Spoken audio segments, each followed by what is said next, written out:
And welcome in, everybody. I'm Bianca Della Garza. Thank you for joining us every day. So let's get into this. We begin with President Trump's executive order that cuts federal funding for PBS and NPR, citing bias in their reporting. Now, both receive partial funding through the Corporation for Public Broadcasting, or CBP. This executive order instructs CBP to stop the indirect funding via grants to local public radio and television stations. And the order reading in part, NPR and PBS have fueled partisanship and left-wing propaganda, which taxpayer dollars, and is highly inappropriate and an improper use of taxpayer money. It says President Trump working to ensure taxpayer dollars are no longer wasted on progressive pet projects, but rather used to benefit hardworking Americans. The president also set a June 30th deadline for all this money to cease. And just a short time ago, we heard, not too surprisingly, from the CEO of the Corporation for Public Broadcasting. In a statement, they alleged this executive order is unlawful. The CEO, in a statement, saying CBP is not a federal executive agency subject to the president's authority, saying that Congress directly authorized and funded CBP to be a private nonprofit corporation wholly independent of the federal government. So pushback on this. Probably going to get to the Supreme Court, right? We are not surprised, but let's bring in our panel to talk about this and more. Pleased to have Editor-in-Chief for the National Review, Rich Lowry, with us today, and senior contributor over at the Federalist, Benjamin Weingarten. Guys, happy Friday. So President Trump, pretty clear in his order.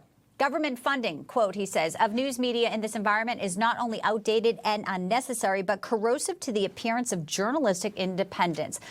Rich, I'll kick it over to you first. So you just heard the CEO responding, saying he has no power to do this. So where does it go now, you think? All the way to the Supreme Court? Yeah, so on the substantive question, there's no doubt President Trump is absolutely correct. It's preposterous in this day and age that we're still funding these left-wing media outlets. There are all sorts of other left-wing media outlets, right? And even if NPR and PBS are defunded, they can raise money. They've shown over the years, they'll give you a tote bag and give them a contribution. That's a perfectly fine business model. But I do think legally this is something that Congress has to do. I would hope it would be in the reconciliation bill that they're trying to pass, and Congress would just zero out this funding. That would end any legal dispute over the matter.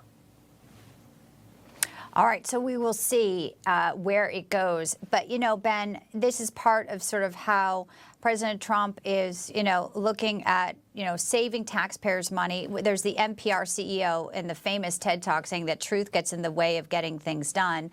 I also want to call into attention that the CBS interview with Kamala Harris, which is at the center of all that litigation, can you believe it? It's now been nominated for an Emmy in what category?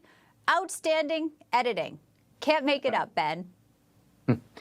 Well, and let's not forget, of course, the Russiagate, the leading quote-unquote journalists in Russiagate all won their Pulitzers, never returned them. That's right. They don't think they did anything wrong. And of course, NPR, for example, it said, we're really not going to cover issues of Biden family corruption and international influence peddling.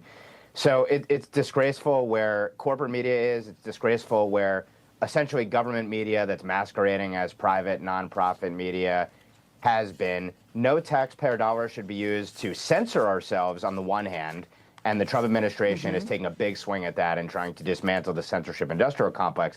But the other part is the government then shouldn't also be underwriting the narrative that the state wants with our tax dollars and masquerading as objective and neutral journalistic entities. So obviously we shouldn't be funding NPR, PBS, et cetera.